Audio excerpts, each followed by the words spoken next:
საქართველოსთვის ევროკავშირთან უვიზო რეჟიმის შეჩერება, რომ ერთ-ერთი მექანიზმია ევროკავშირის უმაღლესი წარმომადგენელი ადასტურებს. კაია კალასმა განცხადება ცოტა ხნის წინ ბრიუსელში გააკეთა, სადაც საგარეო საქმეთა საბჭოს სხდომა მიმდინარეობს. ევროკავშირის წევრი ქვეყნების საგარეო საქმეთა მინისტრები მსჯელობენ ევროკავშირის წინააღმდეგ დეზინფორმაციაზე, სანქციების დაწესებასა და უვიზო რეჟიმის შეჩერებაზე. ეს განხილვა მიმდინარეობს ევროკავშირის თავმჯდომარე ქვეყნის პოლონეთის გაცხადებული პოზიციის ფონზე, რომელიც ლობირებს საქართველოსთვის უვიზო რეჟიმის შეჩერებას. რა განცხადებები გააკეთეს ევროპული ქვეყნების საგარეო საქმეთა მინისტრებმა, უფრო ვრცლად ევროსკოპის რედაქტორი თამარ ნუცუბიძე მოგვიყვება ბრიუსელიდან.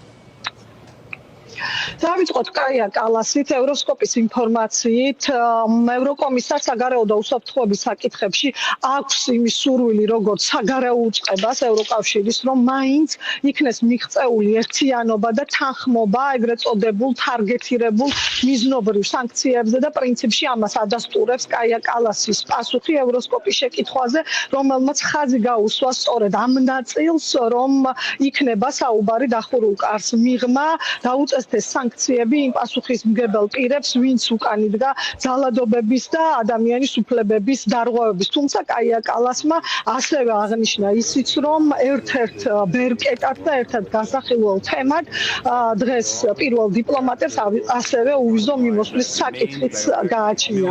რაც შეეხება ახალ ამბებს, რაც გავიგეთ შეხვედრის დაწყებამდე, მაგალითად ლიეტუვას პირველმა დიპლომატმა აღნიშნა, რომ ამ ქვეყანას მომზადებული აქვს 6 პუნქტიანი გეგმა, რაზეც ის დახურულ კარს მიღმა კოლეგებთან იმსჯელებს და ასევე ევროსკოპის კითხვაზე რა მოიაზრება ამ გეგმაში, მან დაასახელა მეტი მხარდაჭერა სამოქალაქო საზოგადოებისთვის და ასევე თქვა უვიზო მიმოსვლაზეც და საინტერესო განცხადება გააკეთა სულ ცოტა ხნის წინ ესტონეთის პირველმა დიპლომატმა თახნამ, რომელმაც კონცენტრაცია და პირდაპირ აქცენტი გააკეთა უვიზო მიმოსვლაზე და თქვა რომ მისი ქვეყანა, ანუ ის თვითონ დახურულ კარს მიღმა აქცენტს სწორედ ამ საკითხზე გააკეთებს.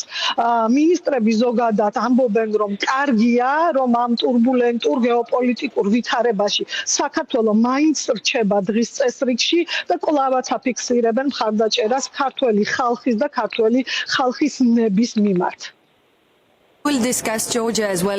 განვიხილავთ საქართველოსაც. სიტუაცია უარესდება. ისევ დავაყენებ სანქციების საკითხს იმ ხალხის მიმართ, რომლებიც ჩადიან ძალადობასა და არ ღვევენ ადამიანის უფლებებს საქართველოში. განვიხილავთ კიდევ რისი გაკეთება შეიძლება, რადგან საქართველო არასწორ გზაზე დგას. დღეს დეტალურად არ განვიხილავთ ბერკეტებს, მაგრამ უვიზოს შეჩერება ერთ-ერთი ბერკეტია.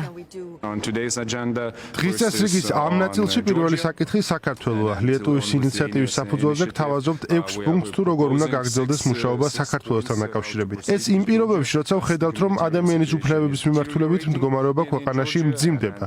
ახლა სწორი დროა ამის გასაკეთებლად. უკვე მოვამზადეთ შეთავაზებები, რომლებსაც დღეს ჩემს კოლეგებთან ერთად განვიხილავ. დაწყებული სამოქალაქო საზოგადოების მხარდაჭერის გაძლიერებით, დასრულებული უვიზო მიმოსვლის გადახედვით. ვითარება საქართველოში სამწუხაროდ უფრო და უფრო მძიმდება. განსაკუთრებით სამოქალაქო საზოგადოების და ქვეყნის თავისუფალი მოქალაქეებისთვის. თუმცა ევროპა ყოველთვის დგას ხალხის გვერდით, მათი დემოკრატიისკენ სვლისა და ევროპული მისწრაფებების მხარდასაჭერად.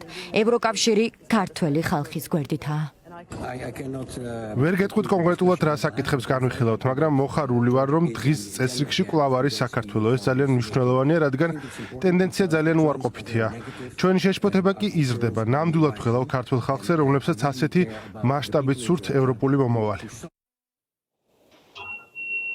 და მაყურებლისთვის რომ იყოს კარგად გასაგები გამომდინარე იქიდან რომ საქართველოს განიხილება მიმდინარე საკითხების ბლოკში არ უნდა ველოდოთ დღეს არანაირ გადაწყვეტილებას საქართველოსთან მიმართებით, თუმცა როგორც პირველი დიპლომატები აღნიშნავენ, თავად ის ფაქტი რომ დახურულ კარს მიღმა ევროკავშირის წევრი ქვეყნების საგარეო უწყების ხელმძღვანელები საუბრობენ საქართველოზე არის ძალიან კარგი, რადგანაც საქართველოს რჩება დღის წესრიგში და გამომდინარე იქიდან თუ როგორ განვითარდება მოვლენები უკვე უნდა ველოდოთ საპასუხო ნაბიჯებსაც ევროკავშირის მხრიდან.